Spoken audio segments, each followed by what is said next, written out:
இன்னைக்கு நீங்க பாருங்க, தூத்துக்குடி விளாத்தி குளத்துல அந்த சகோதரியினுடைய போஸ்ட்மார்ட்டம் ரிப்போர்ட் இன்னும் நமக்கு வரல, இன்னும் வரல. இந்த போஸ்ட்மார்ட்டம் பண்ணாங்க, முழுசா பண்ணல, எப்படி பண்ணல, இப்படி பண்ணல, இன்னும் வரல. ஆனா ஒரே நாள்ல நள்ளிரவுல அண்ணன் எடப்பாடி பழனிசாமி அவர்கள் காலையில எம்.ஆர். விஜயபாஸ்கர் அவர்கள் காலையில கூட்டிட்டு வர்றாங்க. கொஞ்ச நேரத்துல செந்தில்நாதன் அண்ணன் எண்ணெயை கூட்டிட்டு வர்றாங்க. அதுக்கு முன்னாடி ஒருத்தருடைய சடலம் இருக்கக்கூடாது என்பதற்காக விடிய விடிய உடல் கூராய்வு செய்து 3:30 மணி 4 மணிக்கு எல்லாத்தையும் கூட்டிட்டு போயிட்டு துபாயில இருந்து பிரைவேட் ஜெட்ல உதயநிதி வந்தார். உதயநிதி எங்க இருந்து வந்தாருன்னா துபாயில இருந்து பிரைவேட் ஜெட்ல வந்தார். திரும்ப அதே பிரைவேட் ஜெட்ல துபாய்க்கு போனார். இதெல்லாம் பார்த்தா நமக்கு சந்தேகம் வரலையாங்கன்னா, எந்த ஒரு போலீஸ்மேன், ஒரு காமன் சென்ஸ் இருக்கக்கூடிய ஒரு போலீஸ் அதிகாரி, கொஞ்சம் கிரைம் நாலேஜ் இருக்கக்கூடிய போலீஸ் அதிகாரி, காமன் சென்ஸ் இருக்கிறவங்களுக்கு சந்தேகம் வராதாங்கன்னா, எங்கேயாச்சும் விஜயபாஸ்கர் அண்ணன் போய் நான் தான் ஃபர்ஸ்ட் போனேன், நான் தான் பண்ணேன் அப்படின்னு சொன்னாரா?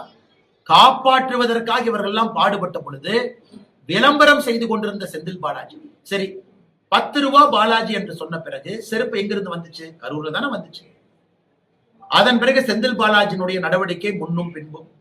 இவங்க போய் எனக்கு பர்மிஷன் கேட்கிறாங்க, விஜய் அவங்க கட்சியில சம்பந்தம் இல்லாத இடத்துல இங்க வந்து கொடுக்கறாங்க. அதுல திமுகவுடைய முன்னாள் அமைச்சருக்கு சம்பந்தம் இல்லைன்னு நினைக்கிறீங்களா? அதனால செந்தில் பாலாஜி அவர்களை கண்டிப்பா சிபிஐ விசாரணை பண்ணணும். நாளைக்கு போறாரு. ஆனா ஒரு வாரமா பதறிட்டு இருக்காரு, எனக்கு தெரியல. ஒரு வாரமா ரொம்ப பதறாரு. பத்திரிகையாளர் நீங்க கேள்வி கேட்டா சலன் உங்க மேல பாயறாரு. நீங்க ஏதாச்சும் இந்த மாதிரி கேள்வி கேட்டா மூஞ்சி ஒரு மாதிரி வச்சுக்கிறாரு. அதனால சிபிஐ விசாரணைக்கு போயிட்டு வரட்டும், உண்மை வெளியே வரட்டும்.